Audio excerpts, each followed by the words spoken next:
Every adversity carries with it the seed of an equal or greater benefit. I've repeated this phrase many times in my life, not because it's poetic, but because it's true. It's not a theory, it's a law, one that I have seen in action, in my own life and in the lives of countless others. You see, adversity is not the end. It is a doorway, a hidden invitation to grow, to rise, to transform. But that truth is invisible to the eye that only sees pain. That's why I'm here, to help you open your inner vision. Because if you're struggling right now, if you feel like life has knocked you down, this message might be the turning point you've been waiting for. Let me speak to you from experience, not from books. Let me guide you through the fire because I've walked through it. And on the other side, I discovered something most people never see. Pain is not your enemy. It's a teacher in disguise. Chapter 1. When adversity hits, life does not ask for your permission to test you. It arrives, often unannounced, with loss, with rejection, with failure. You're left standing in the ashes of what once was, and in that moment you have a choice to collapse or to begin again. I remember my own moments of darkness, times when I had nothing but questions, frustration, and silence. But it was exactly in those moments that I found a voice inside of me, a whisper that said, "Look deeper. There is something more here." And that's what I want to tell you now.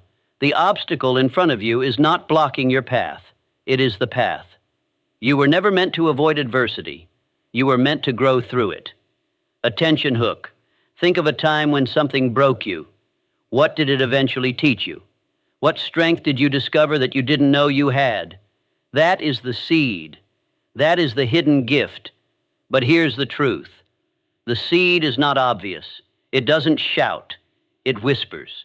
And only those who stay open, even in pain, will hear it. Chapter 2. The perspective shift. You don't have to love adversity, but you do have to stop running from it.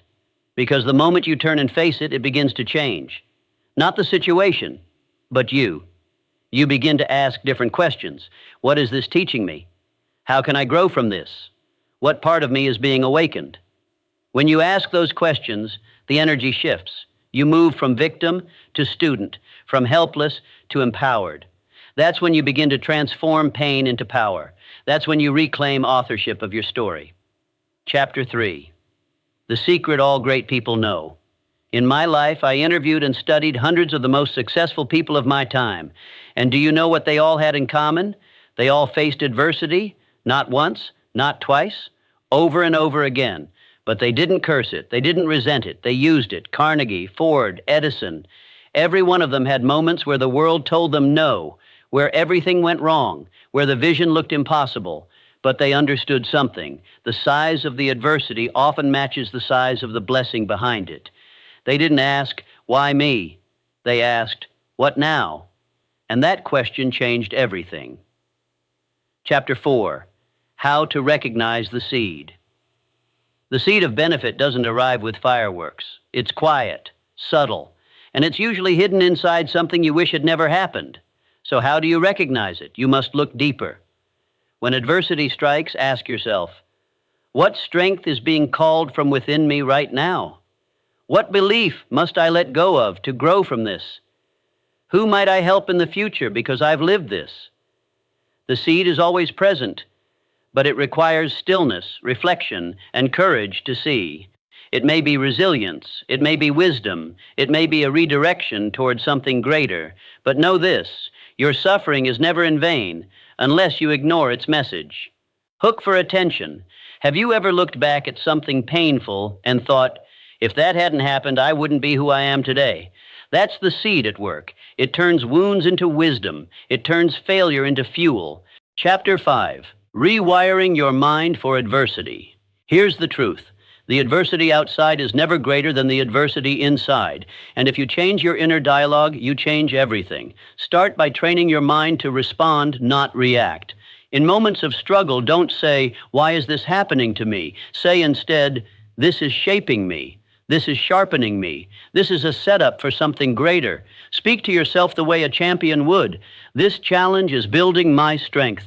I am greater than this moment. My vision is worth enduring the fire."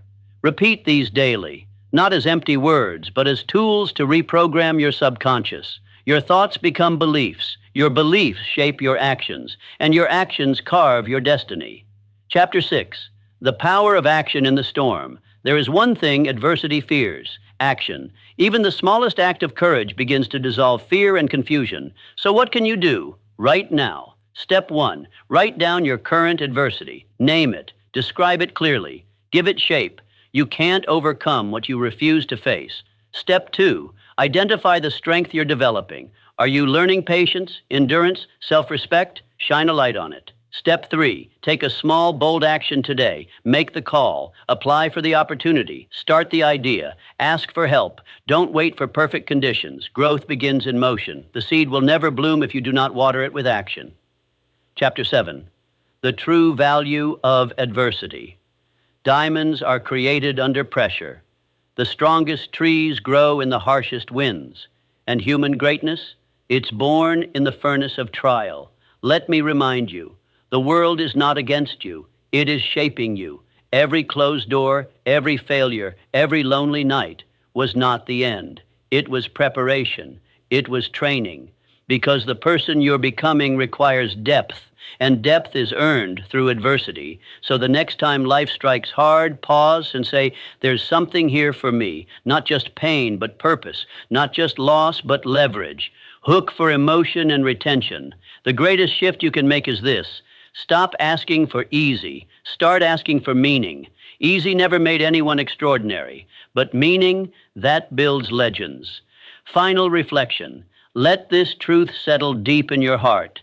Every adversity carries with it the seed of an equal or greater benefit, but you must find it. You must protect it. You must nurture it, because that seed is your growth. That seed is your story.